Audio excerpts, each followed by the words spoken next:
Nigeria, nummer 13 op de ranglijst christenvervolging, telt meer volken dan elk ander land in Afrika. In het zuiden zijn christenen in de meerderheid, terwijl christenen in het noorden het zwaar te verduren hebben door de grote invloed van de islam. Christenen in het noorden staan voor grote uitdagingen. Ze zijn specifiek doelwit van moslimextremisten en moslimbekeerlingen staan onder zware druk terug te keren naar de islam. As like a Christian youth, generally in northern state, they are suffering more and more. The reason of that difficulties that we are facing there is because we accept Christianity. Yes, because we agree to believe that Jesus exists, and we agree that it's only the way of eternity. And up to now, every day I go out with my file looking for a job, but they deny us of that job opportunity. That is why you see some of our youths, they will leave our local government because they cannot endure the suffering that we are suffering because of Jesus. They cannot endure. They make them to believe that if you immediately convert to Muslim, you will find assistance. You will get money. So they use money to deceive some of our youths in order to get them converted. Kerken in Nigeria zijn regelmatig doelwit van aanslagen. Meestal door de extremistische moslimgroepering Boko Haram. Hun doel? De islamitische wetgeving, sharia, doorvoeren in alle noordelijke staten. Christenen en kerken moeten daarvoor het veld ruimen. Attacked, they kill. Some of us that they will go out and started running. You run, you leave the house. They burn everything in the house.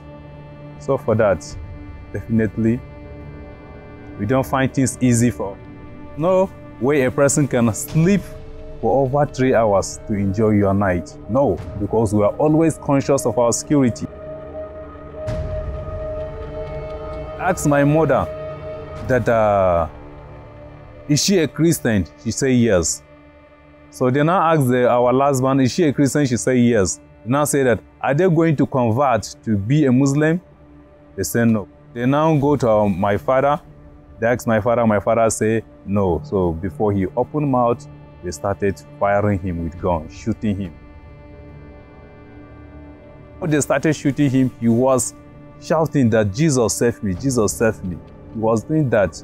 So before they started shooting him, when they shoot him, he fell down.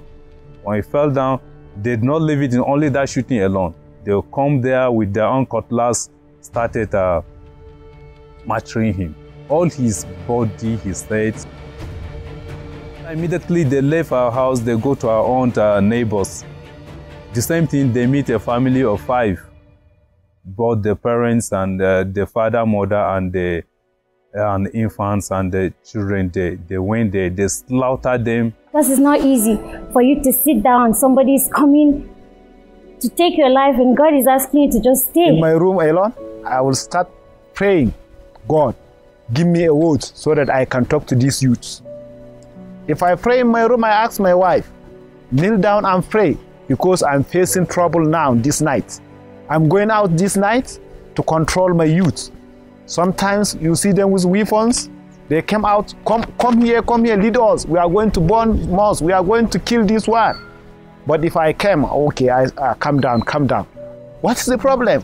You didn't hear they kill this one, they do this one. It's a trend that is building up gradually. It's becoming gradually unpopular to say that vengeance belongs to God. Let's wait for God's intervention. Gradually, Christians are becoming offensive, are also launching out attacks on the Muslims. Let's go back to the Bible. I start off on my Bible, I read Bible to them. I say, know a place that Jesus has retaliated. Even when he's going to be to death, when Peter brings sword and shave one ear of those soldiers, and Jesus said, get that thing back to that man. So I think the only thing we need to do, those people, is prayer. The other people say, no, always you say this, they buy you, they give you money, you don't want us to retaliate. I say no, because I'm representing you an image of Christ. As far as you accepted Jesus, you are going to suffer. So for God's sake, I beg on you, let's go back to the church and pray. If we finish prayer in the church, let's go and attack them. So they will allow me to go back to the church. So when we go back to the church, what we do, we worship and praise. So by killing and shedding blood, in a way we are also negating the very purpose of the cross. You know, when we worship and praise, we do prayers. Everybody will forget his weapons. Everybody will forget that you're going back to the toilet, and the Spirit of God will come down. So everybody will go home peacefully. Het vraagt kracht en moed om in zulke moeilijke omstandigheden vast te houden aan Jezus Christus. Nigeriaanse christenen vragen ons gebed. In 1 Korintiërs staat: als één lid lijdt, lijden alle leden mee. We horen bij hetzelfde lichaam. Christenen in Nigeria zijn overtuigd van de kracht van gebed. Ze rekenen erop dat christenen over de hele wereld voor hen bidden. We youth in Nigeria, we need your prayers, especially during this persecution situation.